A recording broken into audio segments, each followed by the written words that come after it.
Rapat besok pagi, yang malam ini buyur balik. Demikian, terima kasih. Wassalamualaikum warahmatullahi wabarakatuh. Tenang, bubar, jangan ribut. Makan, cuma makan. Taruh mobil, naik.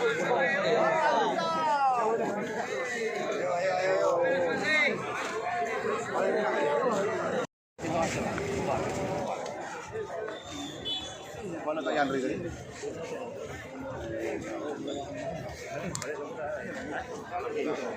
Bubar. Ngomong kaget. Dudukan naik ke borong. Jangan. Ngomong enggak? Aja lah. Ya naik. Terus.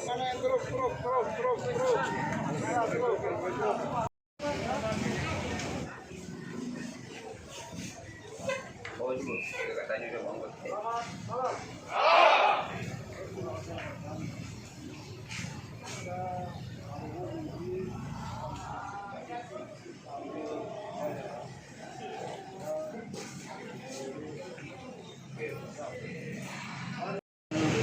Semua itu ada kebijakan di daerah.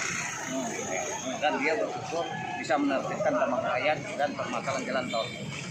Itu yang disampaikan oleh Pak Bupati ke KSP. Alhamdulillah Pak Muldoko sangat merespon apa yang disampaikan oleh Pak Bupati ke KSP. Alhamdulillah apa yang disampaikan dari asosiasi kita lebih positif dari Musbidah dalam Bupati, Dandim dan Kapolres mencari solusi bagaimana tambang rakyat ini supaya dari legal menjadi legal ke depan. Alhamdulillah tadi siang kita sudah melakukan untuk audiensi. Tadi Pak Bupati juga sampaikan supaya ada kecepatan. Nah selain itu Pak, ada miskomunikasi. Jadi ada masyarakat yang sistem pola nambangnya underground. Nah, tanpa sepengetahuan kami asosiasi itu kan bahaya. Seperti yang korban 11 orang kemarin itu akibat nambang underground. Terowong itu yang disampaikan sama mereka. Jangan sampai ada yang ganggu fasilitas khusus, fasilitas umum, termasuk yang underground ini lama-lama kan meledak.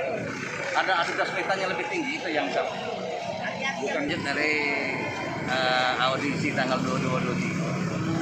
dari hasil Pak Bupati ke KSP itu apa tanggapan gitu Pak? Oh itu beda lagi, lain-lain.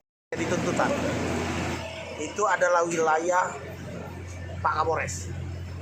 Saya datang untuk memastikan situasi menjadi kondusif. Ya, sekarang sudah dilihat kondusif kan? Tentu Pak Kapolres punya strategi untuk menyelesaikan masalahnya dengan baik dan semua atas dasar landasan undang-undang dan aturan. Ya, sekarang sudah balik kan? Artinya paling tidak tergambar di mindset kalian bahwa masalah ini insya Allah selesai. Cukup?